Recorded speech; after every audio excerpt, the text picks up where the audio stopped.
Agora a gente conversa com o deputado federal Nicolas Ferreira, do PL de Minas Gerais, a quem eu agradeço pela presença aqui no CNN Arena. Obrigado, deputado, pela presença. Boa noite. Boa noite, Leandro. Boa noite a todos os telespectadores aí da CNN. Deputado, o senhor publicou um vídeo esta semana que viralizou, né? Eu recebi o vídeo em vários momentos, né? E houve críticas por parte do governo em relação ao seu vídeo.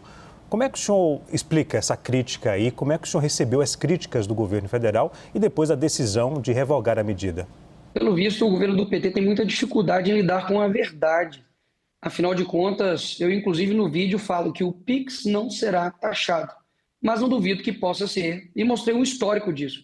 Como, por exemplo, a promessa da picanha, que até hoje não veio, como, por exemplo, a promessa de não taxar as compras da China, e estão sendo taxadas, e também a promessa da isenção de imposto de renda também não veio. Ou seja, há um histórico do PT, de fato, de enganar as pessoas.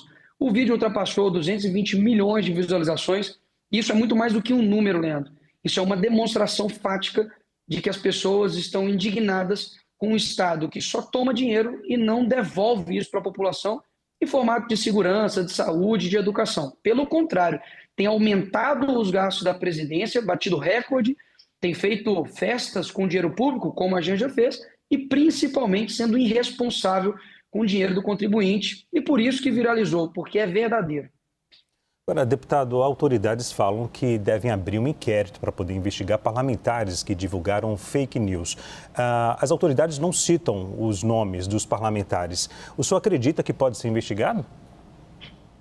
Eu estou sendo investigado porque eu chamei o Lula de ladrão.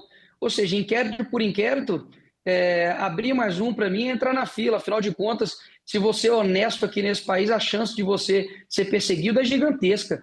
Agora, saudades, né, de quando o Ministério Público Federal, de quando a PGE, de quando o STF se preocupava em investigar a facção criminosa, se preocupava realmente em olhar a corrupção que acontece dentro da política, as malas de dinheiro que foram encontradas, por exemplo, com o Guedel. Saudade de quando, de fato, os criminosos eram os criminosos e não quem faz um vídeo com um fundo preto sem gastar um centavo de dinheiro público e simplesmente tendo ainda que combater ainda mentiras e ataques por boa parte de uma imprensa que é comprada por esse governo.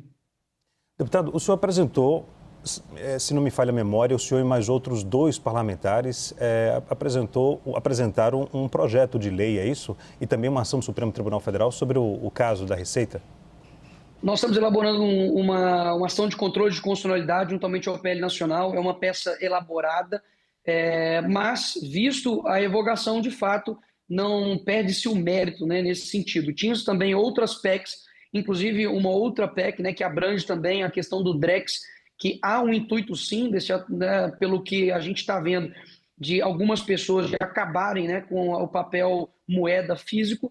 E a gente sabe que isso daí é mais um controle mesmo do Estado, só que todas as ações que iríamos fazer judicial não vai ser necessário mais ser feito, porque de fato agora o Pix, digamos assim, voltou. Você aí, trabalhador informal, entregador de iFood, pedreiro, manicure, trabalhador informal, não mais terá, né, a lupa do governo em cima dos seus gastos. Agora, deputado, o que o senhor acha que aconteceu? Porque houve uma falha, alguns dizem, de comunicação do governo. O próprio governo fala que não, que a oposição que disseminou fake news nas redes sociais, e isso fez com que a população não entendesse o que estava acontecendo. A população ficou em dúvida porque se a informação era de que a Receita Federal iria monitorar a movimentação financeira até R$ 5.000, a população ficou com receio de que caísse na malha fina e no futuro poderia aplicar uma multa da Receita Federal, né? E isso não foi esclarecido. Qual o ponto que o senhor destaca que o governo poderia destacar antes dessa medida? E era fake news, por que revogou? Essa é a pergunta que ninguém consegue responder. Afinal de contas, é impressionante, né? Eles comunicam algo, a gente recebe essa notícia, mostra a verdade, e eles simplesmente dizem que não, vocês são incapazes de entender. Só o governo do PT consegue entender as medidas deles. E se você discorda, ou se você faz um vídeo elucidativo, você é considerado um fascista, um nazifascista, como, por exemplo, não somente o Haddad, mas agora o novo, né, secretário de comunicação do governo, inclusive dou boas-vindas a ele, diz que a oposição ela é fascista.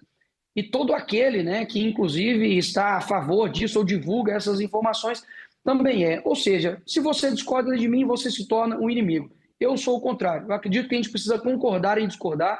Deixei muito claro no meu vídeo que não importa se você é de direita, esquerda, centro, isso é uma luta que o Brasil uniu em prol de não ter o governo simplesmente tendo a possibilidade de ter uma lupa no seu dinheiro e, no fim das contas, poder aplicar ali um imposto que não estava sendo aplicado anteriormente. E essas pessoas, lembrando, são pessoas comuns, trabalhadoras, e que se elas não fazem isso, basicamente elas não conseguem sobreviver. Afinal de contas, o Estado brasileiro custa e muito caro.